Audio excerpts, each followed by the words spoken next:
আমি একজন যুবক, আমি রাস্তাঘাটে চলার পথে আমার চোখ নিচু রাখতে পারি না, আমি আমাকে নিয়ন্ত্রণ করতে পারছি না। আল্লাহর শপথ, আমি এই পাপ থেকে বাঁচতে চাই।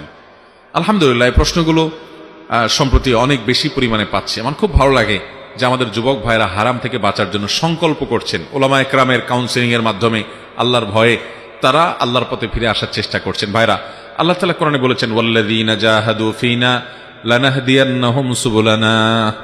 আল্লাহ বলেছেন, যারা আমার পথে আসার চেষ্টা করবে, হারাম ছেড়ে হালালে পথে আসার চেষ্টা করবে, এই মানুষগুলোকে আল্লাহ বলেছেন লানাহদিয়ান্নাহুম সুবুলানা। অবশ্যই অবশ্যই অবশ্যই, লামে তাকিদ নুনে তাকিদ সাকিলা, তিনবার অবশ্যই হবে, তিনবার, অর্থাৎ তিন ধরনের গুরুত্ব আল্লাহ তাআলা আরোপ করে বলেছেন অবশ্যই অবশ্যই অবশ্যই আমি তাকে আমার দিকে আসার একটা নয়, সুবুলানা সাবিলের বহু বচন, বহু পথ দেখাবো। যে আল্লাহর দিকে আসতে চাইবে, আল্লাহ তাকে বহু পথ দেখাবেন। আপনার কাজ হলো শুরুটা করা এবং আল্লাহর কাছে সারেন্ডার করা, চোখের পানি ফেলা। চোখের গুনাহ থেকে বাঁচতে পারছেন না, প্রথম কাজ হলো যেই জায়গায় গেলে চোখের গুনাহ হয় ওই জায়গায় যাবেন না। ফেসবুক থেকে বাঁচতে পারছেন না, অ্যাপই ডিলিট করে ফেলেন, একটু হিম্মত করেন।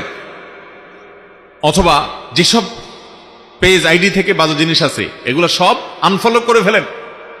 সেই সাথে যেই জায়গা গেলে, আপনি স্কুলে গেলে চোখের জেনা হয় আপনি জানেন, আপনার কলেজে গেলে আপনি জানেন, তাহলে বের হওয়ার আগে নিজেকে চ্যালেঞ্জ দেন যে আজকে যাতে কোনো চোখের গুনাহ না হয়, আমি চেষ্টা করব। বের হওয়ার আগে প্ল্যান করে বের হন, দেখবেন অনেকখানি বাঁচা সহজ হবে ইনশাআল্লাহ।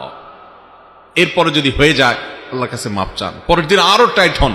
এভাবে আপনি কসরত করতে করতে একটা সময় দেখবেন যে গুনাহ থেকে বাঁচা সহজ হয়েছে। নাম্বার 3, বিয়ে শাদী করার মতো সামর্থ্য থাকলে দ্রুততার সাথে বিয়ে করে ফেলান। এবং সেই সাথে 4 নম্বর, আল্লাহর কাছে খুব দোয়া করেন। ভাইরা আমার, চতুর্দিকে ফিতনার যে আয়োজন চলছে, এই ফিতনা থেকে বেঁচে থেকে নিজেকে জান্নাতের পথে ধরে রাখা অনেক কঠিন। এই জন্য আল্লাহর কাছে পানা চান, আল্লাহুম্মা ইন্নী আউযু বিকা মিনাল ফিতানি মা যাহারা মিনহা ওয়া মা বাতান। আল্লাহ প্রকাশ্য সব ধরনের ফিতনা থেকে আপনার কাছে পানা চাই। আল্লাহ আমাদের সবাইকে হেফাজত থাকার তৌফিক দান করুন।